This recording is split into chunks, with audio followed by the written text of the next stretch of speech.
Hi everybody, I am going to use this video to show you, as requested, how I cast off my leg holes and my waistbands in this particular pattern.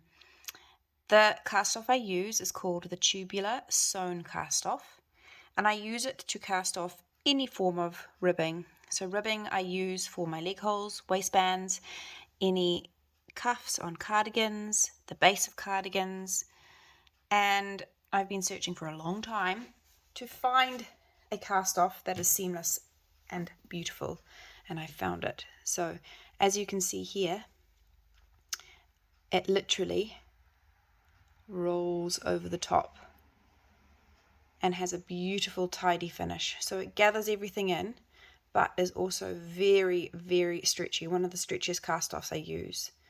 So I'm going to show you how I do it.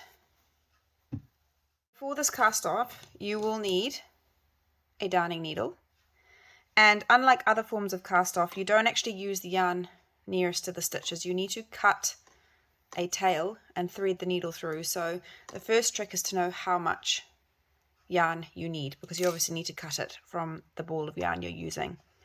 And the general rule of thumb is you use 4 times the length of the area you're casting off. So that's approximately as long as the leg hole, and I'm going to times that by 4. And actually this is quite generous. I actually find I need a little bit less normally, but there we go. Chop it off and then thread your needle and we'll be ready to go. So there we have it, ready to start casting off. I'm going to cast off a little bit here just to make it easier to show you and so that I don't have so much yarn left, and I'll jump back on in a second.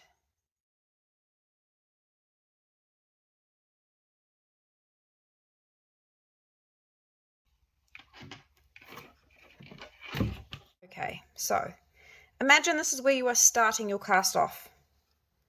So the first stitch is a knit stitch. It's a little hard to see because it's fluffy and it's twisted rib, but we'll give it a go. So my first stitch is a knit stitch, and basically the way it goes with the tubular sewn cast on is that you remove a stitch and then you sew through the next corresponding matching stitch. So what I mean by that is the first stitch is a knit stitch. We're going to go knitwise through that stitch and pull it off. And then to complete, we go through the next knit stitch, so skip the purl, next knit stitch, purlwise, and leave it on the needle. Okay, now we're going to do the purl. So for the purl stitch, we pull the purl stitch off the needle purlwise, skip a stitch, so we're dealing with the next purl stitch. This is the tricky part. We're going to go through the back, through the middle of those 2 stitches, poke through the front, and then go knitwise through that purl stitch and leave it on the needle. So you've basically wrapped that stitch. Then we repeat again. So we're back to the first knit stitch. So knitwise through the first knit stitch and pull it off the needle.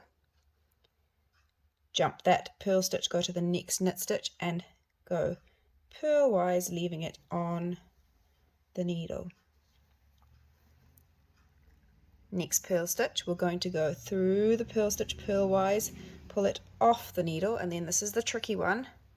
We go through the middle of those 2 stitches, knitwise through that purl stitch to wrap that first stitch and pull it tight. We repeat that over and over again, so I'm going to do it one more time. We go knitwise through the knit stitch, pull it off, purlwise through the next knit stitch, so skipping that purl, pull it through, purl stitch, we go purlwise, pull it off, through the back of those 2 in the middle, and then knitwise through that next purl stitch, leaving it on, pull the yarn tight. And you can see we're starting to get some beautiful shaping here, and I will show you how I tighten it all up at the end. But we're just going to continue on with that for now.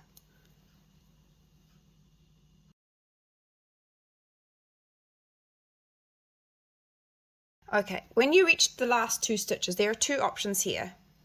Either you can just go, I've got a knit and a purl left, knitwise through the first one, pull it off, purlwise through the second one or the last stitch and pull it off and be done.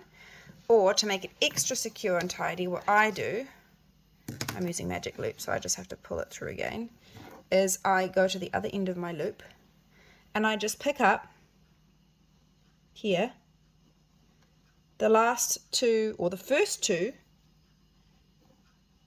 stitches from my original, whoopsie, bouncing on the camera here, my original part of the rib, just to give 2 extra stitches, pull it back to the other end,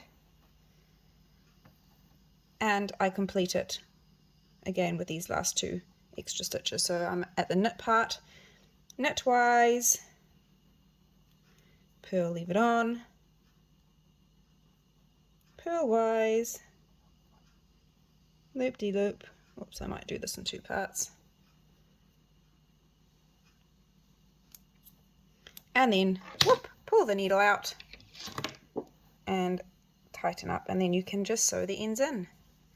And voila, we have that beautiful rolling cast off. If you want it to be extra tight, what you can do at this point is get a needle and just go around carefully